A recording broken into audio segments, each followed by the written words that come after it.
I cried. I was 14 years old and I cried because Amazon hadn't delivered my copy of Brink yet. And my best friend already had his. This is the story of my first gaming heartbreak, which, if you can't tell already from the trailer, was Brink.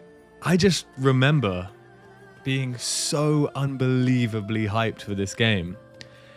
And it was back in a time where that cynicism of being let down time and time again by all of these game releases hadn't quite set in yet.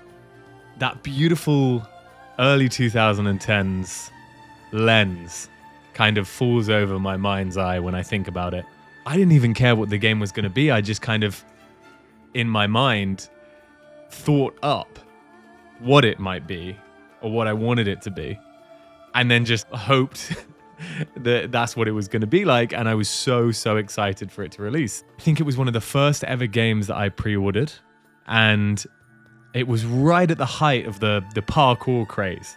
Not just in video games, I think it was in everything. You know, they were putting it in movies, and obviously there were games. I loved it in Assassin's Creed 2, you know, jumping over the rooftops of Venice and everything was just so cool. And this game appeared to me to be this kind of cool Spec Ops parkour game that I was just going to be able to create my own cool character. This guy you're seeing in the trailer right now, the bug-eyed guy, I remember him being the one that I wanted to create. I was so excited to kind of character customize my sweet parkour guy. And I watched this trailer over and over and over again, imagining me and my friends kind of, you know, playing out these super cool scenarios. And obviously Bethesda being attached to the name really did help with the hype.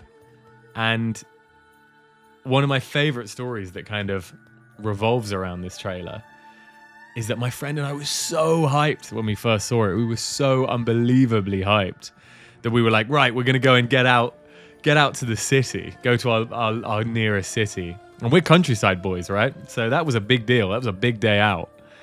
And we were so desperate to find something to scratch that itch while we waited for this to release that we went to, I think it was Game. And it was one of those beautiful 2010s days.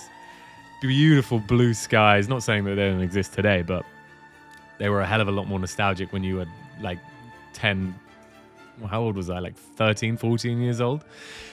But we went to Game and we picked up Borderlands 1 on the PS3, thinking that it kind of had a similar art style, kind of had a similar vibe, and I guess it kind of did. And that's ironic because Borderlands probably has had way more of a lasting impact on me and my gaming kind of memories than Brink ever did, to an extent. I mean, I liked Borderlands. I was never like a crazy Borderlands guy, but playing it was great, especially when you were so hyped and you thought, yes, this is going to be a real good stand-in for Brink. And we hadn't followed or knew anything about Borderlands and just thought that it looked kind of passably similar. But anyway, when Brink finally released and we'd both pre-ordered it, Amazon really let me down, and I didn't get my copy a day early like loads of other people were. And my friend, he was one of those guys. And I remember he called me up when we got back from school that day. Both of us were just praying that it had been delivered. Back before you got little app updates saying, you know, your package has been delivered, or, you know, you could even easily track an Amazon package. And we both got back, and we used to, instead of using Skype, or back then I think it was TeamSpeak, we would call on our house phones. That was the thing that we used to do. We used to go on the PlayStation 3 and call each other on our house phones. So we got back from school and he called me up and he said, I've got it, I've got mine.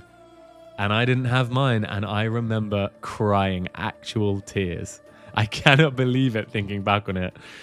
And I wish that I got that excited over games nowadays, because man, the passion that I had, I was so sad that I didn't get mine. And I remember just crying, and it was just a real good indicator of how hyped I was.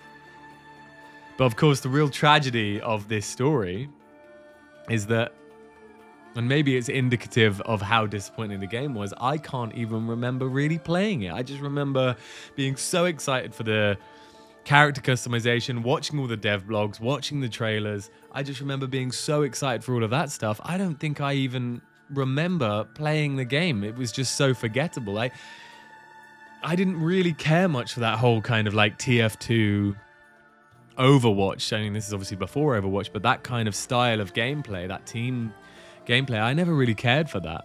I think back then it was like I was more interested in the story and the immersion of games, right? And I had my competitive games. I had my kind of competitive niche filled with Call of Duty and Battlefield, right? And I remember being so disappointed with the parkour elements. I do remember that because the parkour system was kind of tied to your character's body type.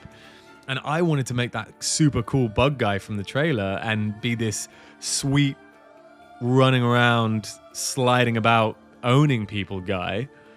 But to do that, you needed the skinniest body type, and it just made your dude look so methed out and not cool. So I never, ever even used that. But listen, I've obviously got fond memories for that hype. That period, that day when my friend and I went and picked up Borderlands is a prime childhood core memory. And I think that's the thing about Brink. I never really loved the game, but I love the idea of it. And maybe that says more about me than it does about the game, but yeah. Anyway, guys, I'll catch you in the next one.